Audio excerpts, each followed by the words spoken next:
కేవలము ఇదంతా శివతత్వం అంతా కూడా ఈ యొక్క అంగారకుడిదే అనమాట. అందువల్ల ఇవన్నీ కూడా అందులో ఆ వ్రతంలో వర్ణించబడతాయి వీళ్ళు పుట్టినటువంటివి. ఈ అంగారకుడు ఏం చేస్తాడు, ఎవరినైనా సరే భార్యాభర్తల మధ్య కీచులాట పెడతాడు. దాన్నే జ్యోతిష శాస్త్రంలో కుజదోషం అంటాం. సీతారామచంద్రుల మధ్య ఆ యొక్క అంగారక గ్రహం రావడం వల్ల వాళ్ళిద్దరూ వనవాసాలకు వెళ్ళారు.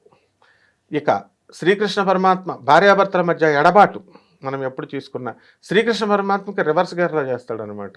ఈయనకి ఏం చేశాడు, అష్టభార్యలనిచ్చి వాళ్ళు చంపుకు తింటారు ఈయన్ని.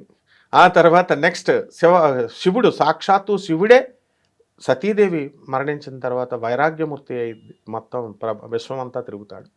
విరాగి అయిపోయి ఆయన తపస్సు చేసుకుంటాడు. కాదండి, ఇప్పుడు వీళ్ళంతా కూడా సాక్షాత్తు విష్ణుమూర్తి అవతారాలు కదా, ఒక్కొక్కరు కూడా రాముడు కానీ కృష్ణుడు వీళ్ళంతా కూడా అంటే మానవులుగా అవతారం తీసుకున్నారు తప్ప వాళ్ళు మానవులు కాదు. ఎగ్జాక్ట్లీ. మరి అయినా కూడా వాళ్ళ ప్రభావం, గ్రహాల ప్రభావం అదంతా వాళ్ళ పైన పడుతుందా? గ్రహాల ప్రభావం ఏం పడదు.